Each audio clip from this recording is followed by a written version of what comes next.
A little girl's trembling voice echoed through the phone. "Hello, Uncle?" Mommy's not waking up.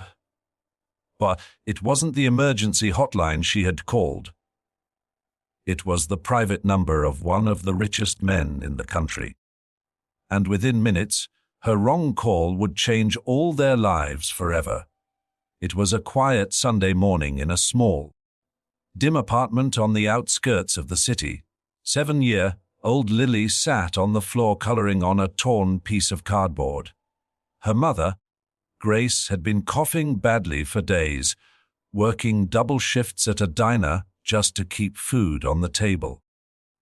Grace was the kind of woman who always smiled through pain, who made fairy tales out of hardship so her daughter wouldn't see how much she was struggling. But that morning, Grace's strength finally gave out. As she reached for a glass of water, her vision blurred, and she collapsed onto the kitchen floor. The sound of the glass shattering made Lily jump. "Mummy," she called softly, then louder, "Mummy!" No answer. Panicked, Lily remembered what her mom had told her. "If something ever happens, call this number for help." She didn't know it was meant for their neighbor, the local nurse. Her tiny fingers dialed the number she had memorized, but she pressed one wrong digit. The phone rang 3 times. A deep voice answered, "Hello, Uncle, please help. Mommy fell." "She's not waking up." There was silence on the other end, the kind of silence that comes when something inside a person shifts. The man on the line was Alexander Cole, a billionaire tech CEO known for being ruthless in business and detached in heart. He received hundreds of calls a day, but this one stopped his world.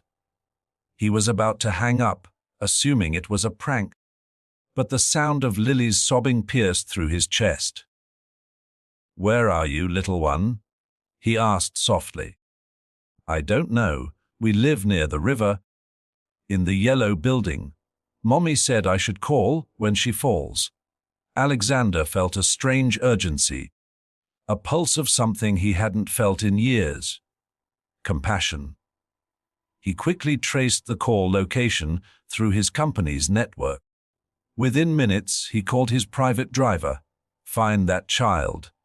Now, when the car arrived, Lily sat on the porch steps crying, clutching her mother's limp hand. The neighbors hadn't noticed anything. The street was too busy, too loud, too indifferent. A man in a black suit rushed up, followed by paramedics. Alexander had dispatched himself. Grace was rushed to the hospital immediately, and Lily, frightened and alone, sat in the billionaire's car staring out the window. When Alexander finally arrived, wearing an expensive suit but with worry in his eyes, the little girl looked up and asked, "Are you the doctor?" He knelt down. "No, just someone who got your call." "Are you an angel?" she whispered through tears. That question broke him more than he expected. He smiled weakly. "I'm not, sweetheart. But I'll stay until your mommy wakes up." Grace's condition was serious. Exhaustion, dehydration, untreated pneumonia. The doctors said she was lucky her daughter called when she did. Alexander stayed outside her room all night. He had never waited for anyone like this before. He had no wife, no children, just a penthouse filled with silence. Yet, the sight of this fragile woman fighting for breath made something ache deep inside him. A reminder of the mother he'd lost long ago, and how no amount of money ever brought her back. When Grace finally opened her eyes, she was startled to see a stranger sitting beside her daughter, a man Lily now called Uncle Alex. "Ooh, who are you?" she asked weakly. He smiled humbly. "Just someone your daughter called by mistake." Grace frowned. "Mistake?" He nodded. "She dialed one wrong number." but I think it was the right one. Over the following weeks, Alexander visited often, at first to check on Grace's recovery, but slowly because he couldn't stay away. He brought food, medicine, and eventually helped Grace find a better apartment. He even hired her as a staff member at his company cafeteria, refusing to tell anyone she had once lived in poverty. One day, Grace confronted him. "You've done too much for us." "Why?" He looked at her and said quietly, "Because once I was a little boy who called for help, and no one answered." There was a silence, heavy but warm. Grace understood then that his help wasn't charity. It was redemption. Months later, at a charity event, Alexander stood on stage with Lily in his arms. Cameras flashed as he announced a new foundation, the Lily Grace Foundation, to provide emergency support for struggling single mothers.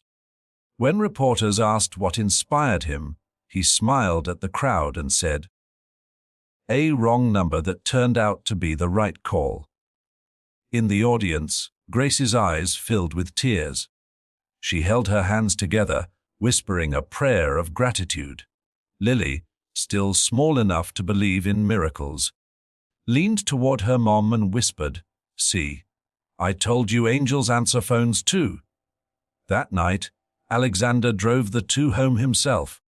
As they passed the glowing city's skyline, he realized how fate worked in mysterious ways, how a single wrong digit could rewrite an entire life. For the first time in years, he felt something richer than all his wealth combined. The quiet peace of belonging somewhere to someone. And in that car, with a sleeping child in the back seat and a grateful mother by his side, Alexander understood one truth. Sometimes, the smallest mistake is just destiny finding its way.